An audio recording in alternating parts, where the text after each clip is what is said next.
بسم اللہ الرحمن الرحیم وذکر فی الکتاب اسماعیل آمنت باللہ صدق اللہ مولانا العظیم۔ اللہ رب العزت خالق کائنات مالک کائنات نے قرآن پاک میں جناب حضرت اسماعیل علیہ السلام کا ذکر فرمایا وذکر فی الکتاب اسماعیل، اور اے حبیب یاد کریں جناب اسماعیل علیہ السلام کو۔ حضرت اسماعیل علیہ السلام حضرت ابراہیم علیہ السلام کے بڑے فرزند اور نبی پاک صلی اللہ علیہ وآلہ وسلم کے جد اعلیٰ ہیں۔ حضرت ہاجرہ رضی اللہ تعالی عنہا کے بطن پاک سے پیدا ہوئے۔ ولادت سے پہلے ہی اللہ تعالیٰ نے آپ کی بشارت دی۔ ننھی سی عمر میں حکم الہی سے والد محترم آپ اور آپ کی والدہ کو اس سرزمین چھوڑ آئے جو آج مکہ مکرمہ کے نام سے مشہور ہے، اور اس وقت یہ علاقہ ایک ویران جگہ تھی۔ یہاں جب آپ پیاس کی شدت سے بے قرار ہوئے تو والدہ ماجدہ نے پانی کے تلاش میں صفا مروہ پہاڑوں کے ساتھ چکر لگائے، لیکن کہیں سے پانی نہ ملا۔ اس پریشانی کے عالم میں فرشتے کے پر مارنے یا حضرت اسماعیل علیہ السلام کی مبارک ایڑیاں لگنے کی برکت سے اللہ تبارک و تعالی نے زمزم کا چشمہ جاری کر دیا، جو آج تک جاری و ساری ہے اور رہتی دنیا تک جاری و ساری رہے گا۔ قرآن و حدیث اور دیگر کتب میں آپ علیہ السلام کے مختلف احوال مذکور ہیں۔ ارض مقدس پہنچنے کے بعد حضرت ابراہیم علیہ السلام نے اللہ تبارک و تعالی کی بارگاہ میں دعا کی تھی، ربی حب لی من الصالحین، اے میرے رب مجھے نیک اولاد عطا فرما۔ یہ دعا قبول ہوئی اور رب تعالیٰ نے آپ علیہ السلام کو ایک بردبار لڑکے کی بشارت دی۔ اللہ تعالیٰ قرآن پاک میں ارشاد فرماتا ہے فَبَشَّرْنَاهُ بِغُلَامٍ حَلِيمٍ، تو ہم نے اسے ایک بردبار لڑکے کی خوشخبری سنائی۔ کچھ عرصے بعد آپ علیہ السلام نے حضرت ہاجرہ رضی اللہ تعالی عنہا سے نکاح فرمایا، تو ان کے بطن سے اللہ تبارک و تعالی نے حضرت ابراہیم علیہ السلام کو ایک فرزند عطا فرمایا جس کی بشارت دی تھی، اور یہ جناب حضرت اسماعیل علیہ السلام تھے۔ آپ علیہ السلام کا نام مبارک اسماعیل ہے۔ اس کی وجہ تسمیہ کہ آپ کا نام اسماعیل کیوں رکھا گیا، منقول ہے کہ جب حضرت ابراہیم علیہ السلام اولاد کے لیے اللہ تبارک و تعالی کی بارگاہ میں دعا کرتے تو کہتے تھے اسماعیل، یعنی اے اللہ میری دعا سن لے، یعنی قبول فرما لے۔ جب اللہ تبارک و تعالی نے فرزند عطا فرما دیا تو اس دعا کی یادگار میں حضرت ابراہیم علیہ السلام نے آپ کا نام حضرت اسماعیل رکھا۔ حضرت اسماعیل علیہ السلام کا لقب ذبیح اللہ ہے، کیونکہ اللہ تعالیٰ نے آپ کے والد حضرت ابراہیم علیہ السلام کو انہیں ذبح کرنے کا حکم دیا، اور آپ علیہ السلام نے حکم الہی سن کر کسی تأمل کے بغیر خود کو قربانی کے لیے پیش کر دیا۔ حضرت اسماعیل علیہ السلام حضرت ابراہیم علیہ السلام کے پہلے فرزند ہیں، اور تمام مسلمانوں اور سبھی اہل کتاب کا اس بات پر اجماع ہے کہ حضرت اسماعیل علیہ السلام حضرت اسحاق علیہ السلام سے عمر میں بڑے ہیں۔ اللہ تبارک و تعالی نے حضرت اسماعیل علیہ السلام کو قبیلہ جرہم اور سرزمین حجاز میں رہنے والی قوم عمالیق کی طرف مبعوث فرمایا، جنہیں آپ علیہ السلام نے تبلیغ و نصیحت فرمائی، تو کچھ لوگ آپ پر ایمان لے آئے اور کچھ کافر ہی رہے۔ حضرت اسماعیل علیہ السلام پر جداگانہ کوئی کتاب یا صحیفہ نازل نہیں ہوا، بلکہ یہ حضرت ابراہیم علیہ السلام پر نازل ہونے والے صحیفوں کے تابع تھے۔ البتہ اللہ تبارک و تعالی نے وحی کے ذریعے آپ علیہ السلام پر بعض احکام کا نزول فرمایا جن کا تذکرہ قرآن پاک میں بھی موجود ہے۔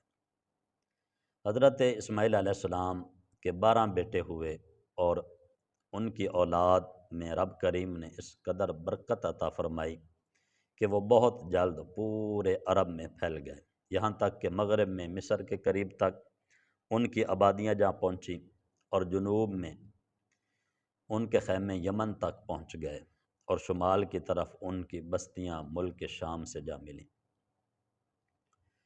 حضرت اسماعیل علیہ السلام انتہائی اعلیٰ عمدہ اوصاف کے مالک تھے۔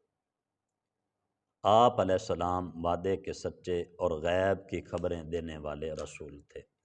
اللہ تعالیٰ قرآن پاک میں ارشاد فرماتا ہے وَاذْكُرْ فِي الْكِتَابِ اسماعیل اِنَّهُ كَانَ صَادِقَ الْوَعْدِ وَكَانَ رَسُولًا نَبِيًّا، اور کتاب میں اسماعیل کو یاد کرو، بے شک وہ وعدے کا سچا تھا اور غیب کی خبریں دینے والا رسول تھا۔ تمام انبیاء کرام علیہم الصلاۃ والسلام وعدے کے سچے ہی ہوتے ہیں، مگر آپ علیہ السلام کا خصوصی طور پر ذکر کرنے کی وجہ یہ ہے کہ آپ علیہ السلام اس وصف میں بہت زیادہ ممتاز تھے، جدا تھے۔ مثلا والد ماجد سے وعدہ کیا کہ آپ مجھے حکم خداوندی پر ذبح کر دیں، آپ مجھے صبر کرنے والا پائیں گے، پھر آپ علیہ السلام نے اس وعدے کو پورا کیا۔ آپ علیہ السلام مخلوق میں ایک بہترین فرد تھے۔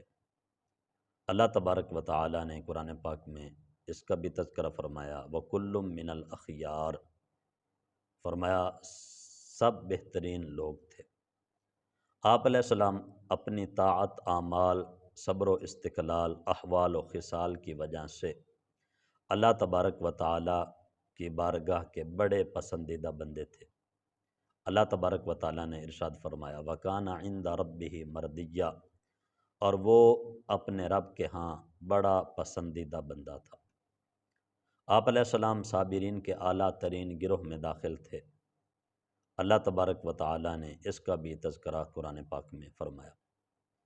آپ علیہ السلام کے واقعات میں صبر بالکل واضح طور پر موجود ہے کہ ویران اور بے آب و گیا سرزمین میں رہنے اور حکم الہی پر خود کو قربان کرنے کے لیے پیش کرنے پر صبر فرمانا۔ حضرت اسماعیل علیہ السلام پر اللہ تبارک و تعالی نے بہت سے انعامات فرمائے۔ اللہ تبارک و تعالی نے آپ علیہ السلام کو اپنی خاص رحمت میں داخل کیا اور اپنے قرب خاص کے لائق بندوں میں شمار فرمایا۔ آپ علیہ السلام کو آپ کے زمانے میں تمام جہان والوں پر فضیلت عطا فرمائی۔ اس کا تذکرہ بھی اللہ تبارک و تعالیٰ کے قرآن پاک میں موجود ہے۔ ننھی عمر میں آپ علیہ السلام کے والد محترم حضرت ابراہیم علیہ السلام نے آپ علیہ السلام کی والدہ محترمہ حضرت ہاجرہ رضی اللہ تعالی عنہا کے ہمراہ آپ کو سرزمین حرم چھوڑ دیا۔ اس واقعہ کا پس منظر یہ ہے کہ حضرت ابراہیم علیہ السلام کی پہلی زوجہ حضرت سارہ رضی اللہ تعالی عنہا کے ہاں کوئی اولاد نہ تھی، اور جب حضرت ہاجرہ رضی اللہ تعالی عنہا کے بطن مبارک سے حضرت اسماعیل علیہ السلام کی ولادت ہوئی تو اس وجہ سے ان کے دل کے کچھ جذبات پیدا ہوئے۔ آپ رضی اللہ تعالی عنہا نے حضرت ابراہیم علیہ السلام سے کہا کہ آپ ہاجرہ اور ان کے بیٹے کو میرے پاس سے جدا کر دیجیے۔ حکمت الہی نے یہ ایک سبب پیدا کیا تھا، چنانچہ وحی آئی کہ ابراہیم حضرت ہاجرہ اور حضرت اسماعیل کو سرزمین حرم چھوڑ آئیں۔ چنانچہ حضرت ابراہیم علیہ السلام حضرت ہاجرہ اور ان کے بیٹے جناب حضرت اسماعیل علیہ السلام کو لے کر آئے اور انہیں بیت اللہ کے پاس ایک گھنے درخت کے نیچے بٹھا دیا۔ یہ درخت مسجد کے اوپر والی جانب میں اس جگہ واقع تھا جہاں آج زمزم ہے۔ ان دنوں مکہ میں نہ کوئی رہتا تھا اور نہ وہاں پانی تھا۔ حضرت ابراہیم علیہ السلام نے انہیں وہاں بٹھایا، ان کے پاس کھجوروں کی ایک تھیلی پانی کی مشک رکھ دی اور منہ پھیر کر وہاں سے روانہ ہوئے۔ حضرت اسماعیل علیہ السلام کی والدہ ان کے پیچھے گئیں اور عرض کی کہ اے ابراہیم، آپ ہمیں ایسی وادی میں چھوڑ کر کہاں جا رہے ہیں جس میں نہ کوئی انسان اور نہ ہی کوئی اور چیز؟ تو حضرت حاجرہ رضی اللہ تعالی عنہ نے یہ بات کئی مرتبہ دہرائی، لیکن حضرت ابراہیم علیہ السلام آپ نے توجہ نہ فرمائی۔ تب آپ رضی اللہ تعالی عنہ نے عرض کی، کیا اللہ تعالیٰ نے آپ کو اس کا حکم دیا؟